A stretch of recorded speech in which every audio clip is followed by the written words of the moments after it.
Hello and welcome back again to Archaeology 101.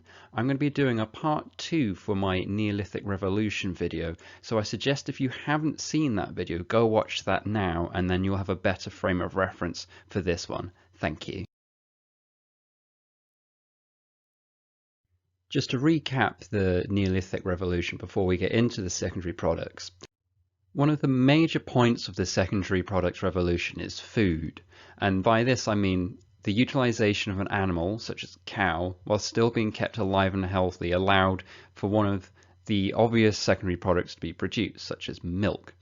And you can also use this to make other things such as cheese and yogurt, which vastly bolsters the calorific intake of a population. It's probable that milk and other dairy products may have been utilized as soon as domestication began, about 10,500 BC. However, there's no archaeological evidence until about 6,500 BC, so there is a very big gap between the implicit and what we actually have.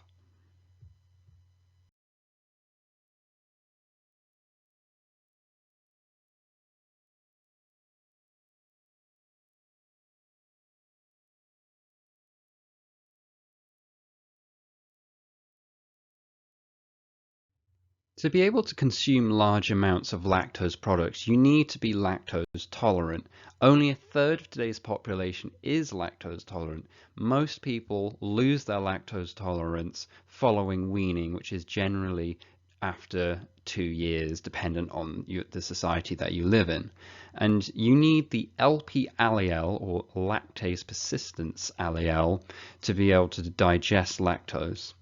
Certain populations in the Neolithic Near East may have had genetic mutations which allowed them to digest lactase, but it may not become widespread until about 6,500 to 7,000 BC. And it wasn't until 4,000 BC that these genetics began to creep into Europe and Eurasia on a wide scale.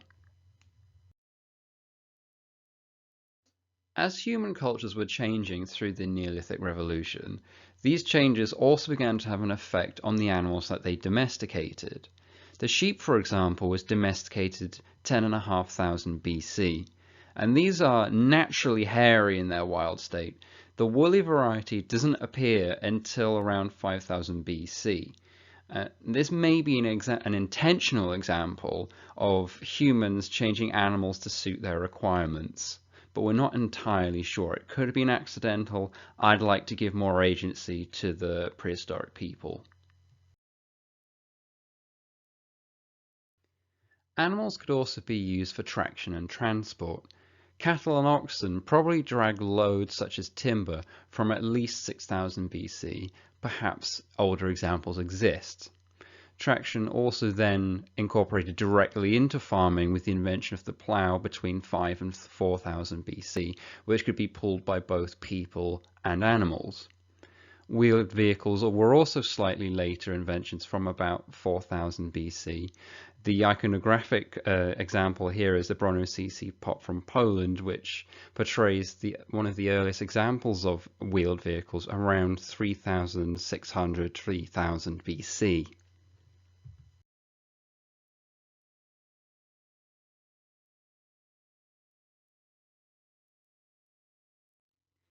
This has been a very quick introduction to secondary products, but I just want to give a conclusion for the major 3 points that I've discussed so far.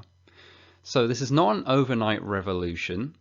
This is happening over vast periods of geography and time, thousands of years in fact. Lactase persistent populations were not significant in their number despite obvious exploitation of dairy products. So despite not having the genetics, people are still consuming dairy products on at least a small but noticeable scale. Domestic animals such as sheep can change over time, and they can be molded directly and indirectly by the domesticators to suit their needs.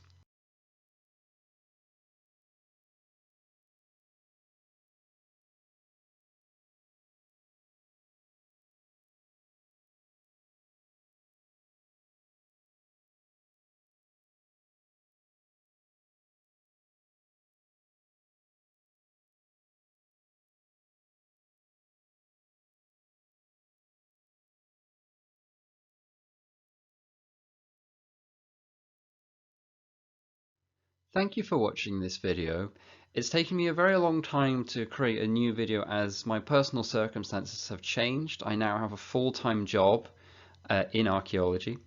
And I've also moved houses as well, and it's not as ideal. There's a lot of noise here and it's not the best recording conditions.